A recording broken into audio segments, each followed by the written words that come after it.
In this video, I'm going to show the process I went through to adjust these tire chains, which I bought off Craigslist for $10. And I'm going to show how I adjusted them to fit my lawnmower. I've done one chain and it's worked really well, so I'm going to show you on the second chain. The tools that I used for this process were a pair of bolt cutters to cut the chain. I used a Crescent Wrench and a pair of pliers to open the links and close the links. So the first thing to do is to lay out your chain over the tire.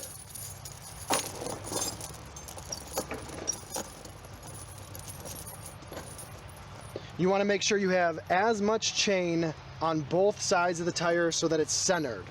What you want to do next is bring the end of the chain to where it would need to be if it was appropriately sized. So if we go right about there, we can see that if the tire chain was this big, it would fit my tire snugly. So from there, you want to count the links that you need. I would need 33 chain links to make this tire chain fit my tire. So then I'm going to lay out the tire chain and assess how many links I need to cut out and from where. So I have the tire chain laid out in front of me, and as I count, I want to know the total number of links that are in this chain set. So on my chain, I have 45 links originally, and I need 33. So I have to remove 12 links from somewhere. The goal is to make it even so that the tread chains are equally spaced throughout the tire. So if I remove one link between each chain, I'm gonna lose 10 links. That's awesome. So that'll make the tread chains a little closer together, which is good. And then I still need to remove 2 more links somewhere in the system. If we go to the end of the chain, you can see one side has a hook and the other side has a clamping mechanism, which I'll show you when we install the chains finally. I would prefer not to adjust anything over here because that's already set and nice. If we go to the other side of the chain, there are these extra links at the end. So I'm going to remove the 2 from the end and then 1 from each chain gap down the line of the tire chain to get a total of 12 chain links removed. I have a portion of the chain laid out in front of me, and it's the end without the hooks and without the clamp. So what I'm going to do is start from one end on one side, and I'm going to cut and remove links as I go down the chain. While you're doing this, you want to keep in mind that you don't want the chain to twist. So as you reattach the links of the chain, you don't want to have any twists. So just be mindful of how it's laid out when you start, and you want to keep it that way as you go. So on these chains, you can see that they're welded right there. When you go to cut the link of the chain, if you were to cut the back side of this chain and then twist it, where the weld is the weakest point and it'll break. Cut the weld and leave the clean metal on the back while you're twisting the links. You can still break the link when twisting on this portion of the metal. It's just less likely to happen. So what I'm going to do is take my bolt cutters, find the welded portion of the chain, put them in the jaw of the bolt cutters,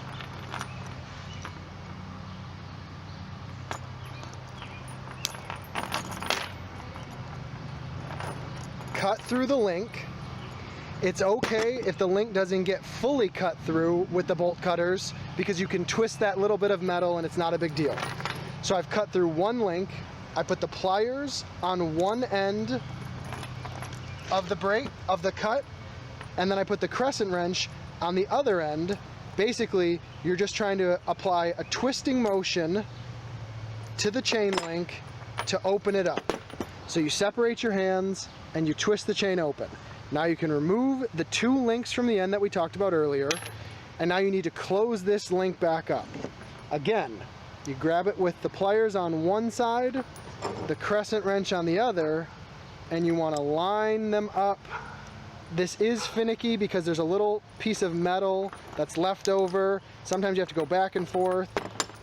The goal is to get this link to line up the best you can, and we're eventually going to put a weld on this chain we're going to do the same process between each set of tire treads. We're going to remove one link.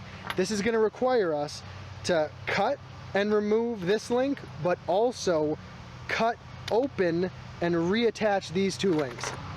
So I'm going to get the bolt cutters again, find the weld in the chain, put that in the mouth of the bolt cutter,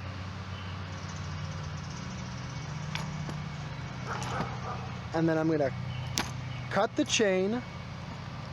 Again, it's okay if it doesn't go all the way through. So now I have partially cut and crimped chain. We're going to put the pliers on one side, the crescent wrench on the other, and we're just going to twist.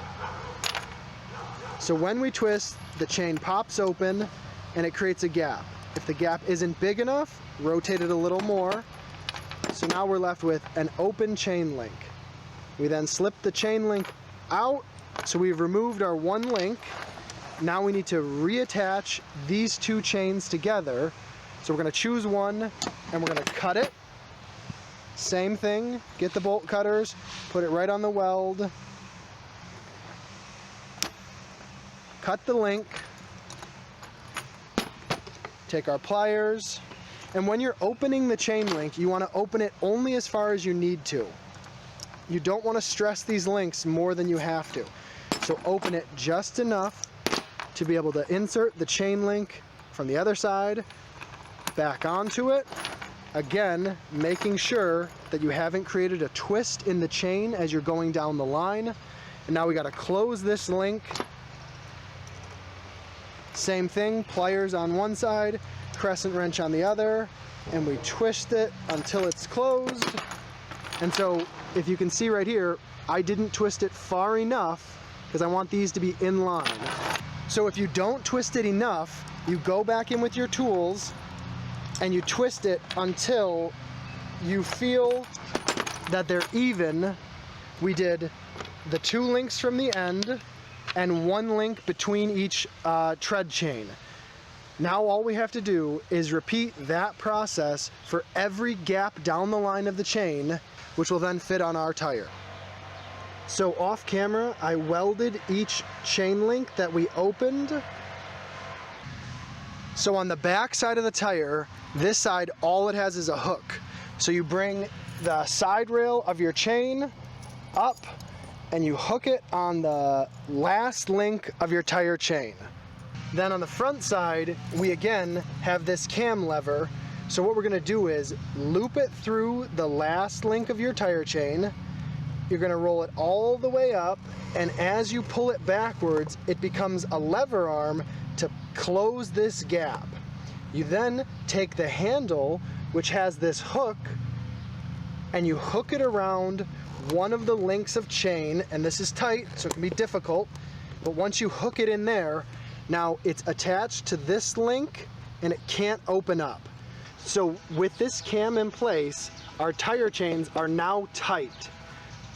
These tire chains will loosen in the first few minutes of driving as they settle into place. What you can do is come back with a bungee cord and connect the circumference chain across the tire to ensure that it stays tight. So what I have is an oversized bungee cord, and I'm just gonna loop it in between these, and I'm gonna attempt to make it even, just to bring the pressure of the chain all to the center. So what I'll do is hook it onto one link, and because it's oversized, I'll wrap the whole bungee around the other chain, and then I'll bring it up to another point that's opposite, and I'll keep doing that until I run out of bungee cord.